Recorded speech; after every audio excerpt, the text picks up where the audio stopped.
Hey, what's up, everybody? This is your boy Kenny, and this is the Assassination of Gianni Versace, American Crime Story, Season 2, Episode 3, and the name of this episode is A Random Killing. This was a really good episode, and in this episode, we actually focus on the case of Lee Miglin. Lee Miglin was the third person killed by Andrew Cunanan. He was this successful business tycoon in Chicago. His wife was also successful. She was a successful businesswoman. So in this episode, we actually focus on the case of Lee Miglin and how him and Andrew Cunanan met and what happened that actually led to Lee Miglin being murdered by him.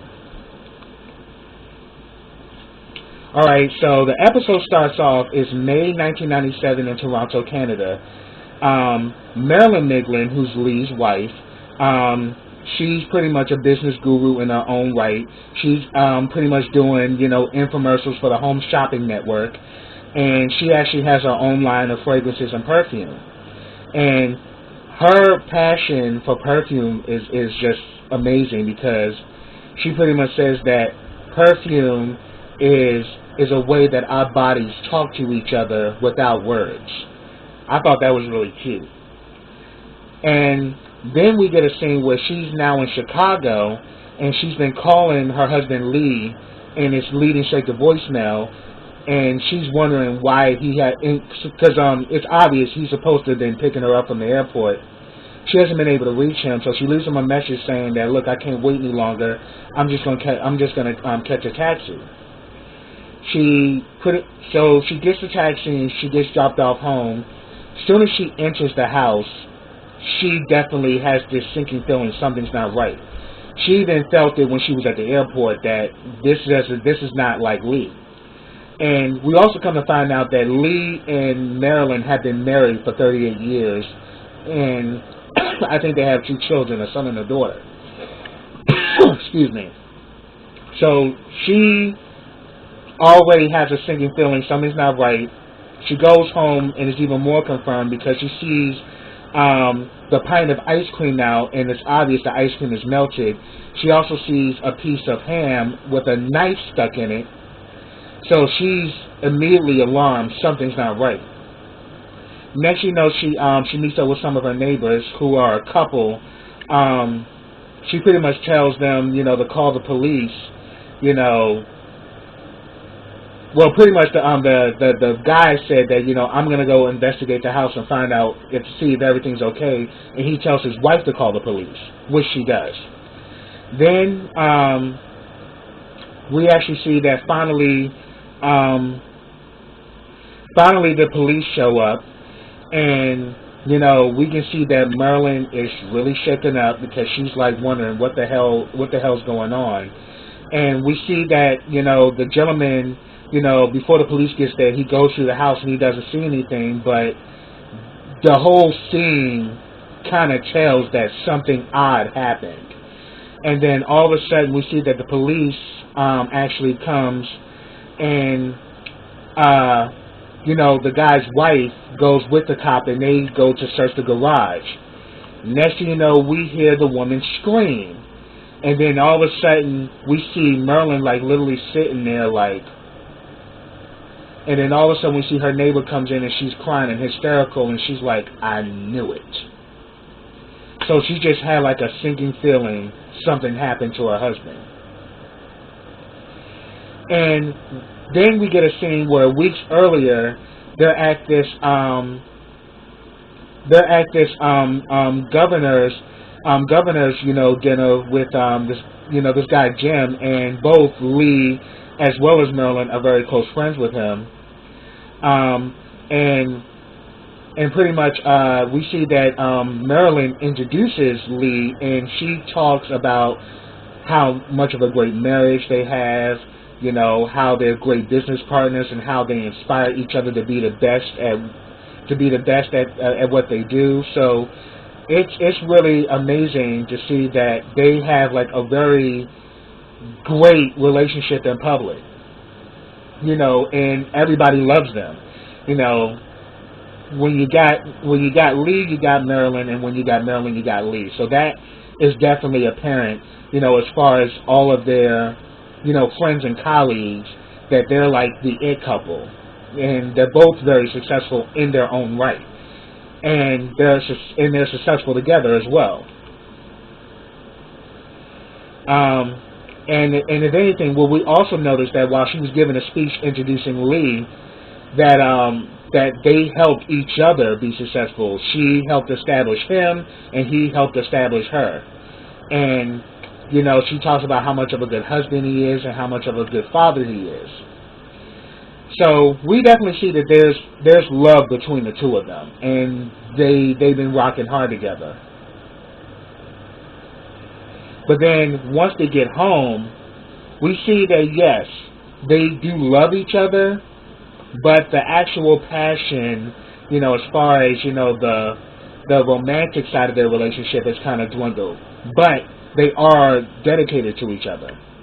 Because, pretty much we see that they definitely have a lot in common as far as their business, as far as like their business and their ideas of business, they connect very tight. But obviously, Lee is having some internal struggles. And later on, we find out what's going on. And we even see, like, when Marilyn's taking off her makeup and she puts perfume on, we can see that there's a longing for her as well. So even though they're like the perfect couple in front of everybody else, they're having some issues within their marriage because they haven't been physically romantic with each other in probably quite some time. But they are loyal to one another. And that was interesting. Then we actually see, Lee gets a phone call, and it's from Andrew Cunanan, letting him know that he's going to be in Chicago soon. So we kind of already see that Lee Miglin is possibly DL, and he's obviously dealing with some issues involving his sexuality. So then we see, Lee getting ready to go on her, business promotion in Canada, and she offered him to come with her, but he chose that, no, I'm going to stay, but I'm very proud of you, and we actually see that, yeah, he has a complete love and loyalty to Marilyn. Then we see that Andrew actually is driving a car that he got from his first victim, and and it has Minnesota tags. So we see that he literally is living in this car. He's at this point now where he's kind of just living hand to mouth. And then we actually see Lee. So pretty much we see Lee is now at home alone, and he's expecting for Andrew to show up, because Andrew just called him out of nowhere and said that he's going to be in Chicago. So we see that Lee goes to put on some of his wife's perfume, and then they actually have a prayer closet in their house. They're Catholic, so they literally have an altar and all of that inside their home. And he goes to the prayer closet and kneels down, and he's pretty much saying that I tried. I really, really tried. So we're obviously seeing Lee has issues with his sexuality. I mean, he loves his wife, but he's not sexually enticed by her. Even though they have 2 children, he's not really sexually attracted to her, but he does love his wife. So pretty much we see that finally Andrew shows up, to Lee Miglin's house, and, once inside they hug each other, and we can definitely look at Andrew's face. Andrew is on some bullshit. But then little does Lee know, he done already killed 2 people before he arrived in Chicago. So he doesn't even realize that him being vulnerable and him wanting some type of emotional romantic longing is going to lead to him being murdered. And another thing we see in this episode, we can definitely tell that Andrew is definitely hit rock bottom because he made him a sandwich, and that fool was eating that sandwich like he ain't ate in weeks. So yeah, he has definitely hit rock bottom. And he pretty much tells Andrew, like, look, you need to warn me next time. You know, Marilyn could have been here. You know. So pretty much he asks Andrew, would you like to stay the night? And Andrew's like, yeah, close the blinds. So I'm like, already, this bitch is already on some shit. So he closes the blinds, and then they pretty much start talking, and he starts to share with him this new business venture that he's embarking on. He's actually trying to build this tower that is going to be bigger than the Sears Tower. It's going to be like the tallest building in America, and it's called, he wants to call it the Sky Needle. And he says that he wants it to be something that is going to inspire people. And he says that I don't even want to be known that it's me. I just want people to enjoy it, and I can kind of be like a bug sitting on the wall and seeing everybody's, you know, reactions. And he says that, you know, this is, so even though he's a businessman, he's very passionate. And I actually was drawn by that. Because he's, excuse me, because he doesn't want to get all the accolades, because he has enough accolades of his own, but he wants to build this building, you know, which can be a big draw for the American public. But at the end of the day, he doesn't want his name attached to it. He just wants to sit back and see people's reactions. And he said that to me is worthwhile. Tell me why the hell this bitch Andrew starts talking about you need to call it the Lee Miglin Tower. And he says that no, I don't want it to be about me. I want it to be about the people. I want it to be about, you know, I want it to be about, you know, I want this to be something that inspires people. And then this bitch is like, and then this damn Andrew started talking his shit. Was like, oh, you really think I can? What do you think I'm here for? You think I'm here to talk about your business ideas and to talk about your passions? You really think I came all the way here for that?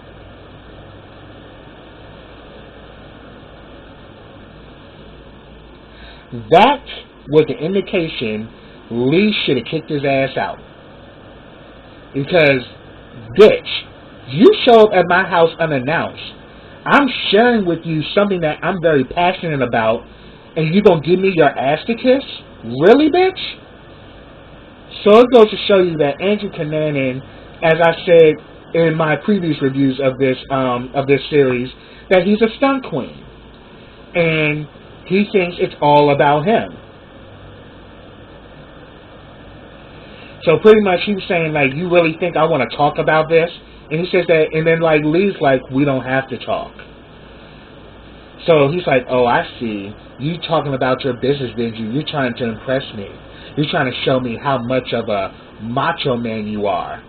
And then all of a sudden he kisses Lee. And Lee was like, so all of a sudden Andrew's like, so what you think about that? And he says, I feel alive. So we're seeing more and more that, you know, Lee has been battling issues with his sexuality throughout his entire life as well as throughout his marriage. So, but then he says that, you know, I feel alive. But then Andrew was like, well, the thing is, I'm not just any other escort. I can be like a husband or a partner. And he was saying that, look, and then like Lee was like, look, we can pretend, you know, let's just pretend, and you know, let's pretend that, you know, we're this, and pretty much he's saying that, look, we can just role play and have fun. So all of a sudden Andrew was like, let's make a mess. He takes Lee to the garage, and you know, obviously we know that Andrew Cunanan definitely had a thing for S&M, and you know, for that whole, you know, scene. So first thing we see him do is that, you know, because he pretty much says that, you know, pretty much he indicates that, yeah, Lee wants to be submissive, and he wants to let Andrew take control. So he's game for anything. So what he ends up doing is that he ends up taking these rubber gloves, stuffing them in Lee's mouth. Then he takes tape and tapes his whole face, pretty much like he did with the guy from the last episode when when he was in Miami. And then he starts, then he starts tying them up and everything. And then like Andrew starts going into his role play where he starts to humiliate him. But really, it's not role play. This is how he really feels. But he's leading Lee on to thinking that, though, this is just, us playing around and, us just kind of being freaky. Because, some people like to be dominated. So he's pretty much saying that it's all funny. You're powerful out there in the world. But right now, you're pathetic. And I'm in control of you. So next thing you know, he starts trying to choke Lee. But he sees that, he pretty much sees that Lee's resisting, so he ends up punching him in his face, and then he pretty much then confesses while Lee is tied up and is completely tied up and cannot defend himself. He actually lets him know, I killed 2 people. And both of these people were close to me. One was my best friend and one was the love of my life. And then he says that, you're going to die tonight. And, when the police find you, I'm going to make sure you have a pair of pink panties on, as well as gay porn all over you. I want everyone to know that Lee Miglin behind closed doors ain't nothing but a big sissy. And, your wife is going to know about you. Your children are going to know about you. Everybody in the world is going to know about you. Because everybody out here thinks that you're this big, powerful man, but really behind closed doors, you ain't nothing but a closeted sissy. So, you ain't nothing but a limp wrist. And I'm just like, you evil piece of shit. And then pretty much tells him that he's a disgrace and all of that. Then he takes like this big piece of concrete and literally smashes it into Lee, which actually broke all of it, which pretty much broke his ribs. And then he takes like a screwdriver and starts stabbing him. So then we see later on, Andrew's completely bloody, and he finds the ham and, puts the knife in the ham, something that they had found in the beginning of this episode. And he's pretty much in this bloody shirt. Then we see that he takes, the actual sketching of the Sky Needle, Lee Miglin's, dream project, and he starts a fire and burns it, on the altar, in the prayer closet. And I was just sitting there like, this evil piece of shit. Like, and it was somewhat random, but pretty much it was like a random killing. This man invited this guy thinking he was going to have a good time, not thinking that this man was going to kill him, and it was unexpected. And if anything, he had no reason to kill him. But it just goes to show you how much of a messed up individual Andrew Cunanan was, and how he had this sense of entitlement that was not in reality. So next we see that the superintendent of Chicago Police shows up to the crime scene. They hear about, his ribs being broken. It was a really bloody scene. There was porn everywhere in the panties on him, like he said. But the superintendent's like, don't leak any details about this, and it just goes to show you this is the time that they were living in. 1997. Being gay was not something you did out in the open, and it was still taboo to be gay in those times, which is why probably Lee never came out or addressed his own sexuality. So we actually see that the superintendent then goes to Marilyn, and she pretty much says that, look, this is a random killing because You know, $2,000 is missing. His car is gone. You know, he even stole some gold coins. And we saw when he got to Miami, he pawned one of those gold coins at a pawn shop and did it in his own name. But because there was no FBI posters there, it went undetected. So, and pretty much he said that no. And so pretty much Marilyn, you know, is very tough. And she's pretty much saying that no, that's not what happened. He was alone, and he also had a hearing aid, you know, so he was saying that he was alone. This person that he invited in saw opportunity, and he took advantage of him. So pretty much, you know, when, you know, the superintendent was going to share with Marilyn the stuff they found at the crime scene of him being in underwear, and him being in ladies' panties, and gay porn being spread about. She pretty much was like, I'm not here for all that. Find the son of a bitch who killed my husband and catch him. So we actually see that this sick son of a bitch not only, you know, killed this man, but then he also bathed, he shaved, and he spent the night in his house. And so we see that going on. And then we also get a scene where we finally meet, you know, their son, Duke. Duke is an actor who was in the movie Air Force One with Harrison Ford. And he actually plays a Russian pilot. So now we see, you know, their son's involved, and they're trying to get information, you know. They're pretty much trying to get, you know, information, you know, as far as the case, you know, and they're saying that they're trying to, they're pretty much trying to track him down. Then we actually see that the police actually finds an abandoned car with Minnesota plates, and it belonged to Andrew Cunanan's first victim, Jeffrey Trail, who was like his best friend. So they finally tracked it and actually found out that, yeah, this was leaked to Jeff Trail, who was murdered by Andrew, who was actually murdered by Andrew Cunanan. So then, you know, we actually see that, you know, we also know that Andrew Cunanan actually dumped that car and took Lee's car, and pretty much we see that the superintendent is talking to the rest of the police, and they pretty much give him word that, look, you know, we can actually track, you know, his car. Because Lee had a phone, but even though he can't get access to it, due to the fact even though the phone is in the car, it's trackable.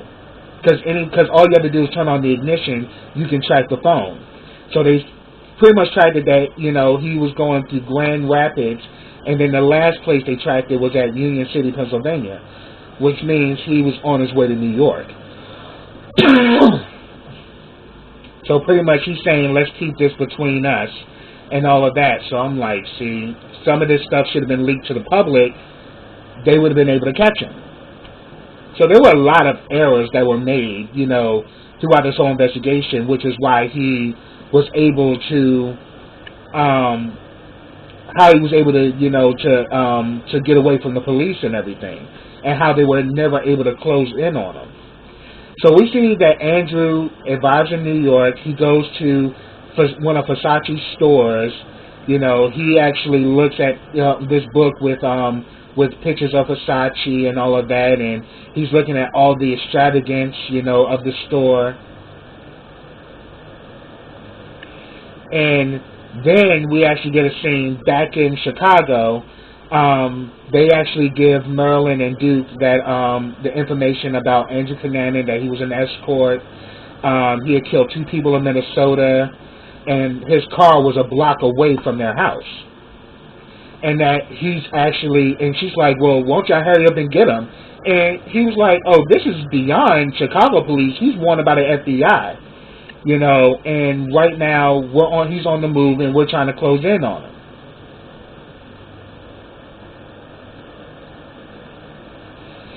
And then we actually see that Marilyn actually talks to, I think, if I'm not mistaken, I think he's one of the detectives, but if I'm wrong, correct me in the comments. or he may be a business friend. You know, I think it's her neighbor. And we actually see that Marilyn is really shaken up, but she's not showing any emotion. She's very stern and very well put together. You know, she's tough.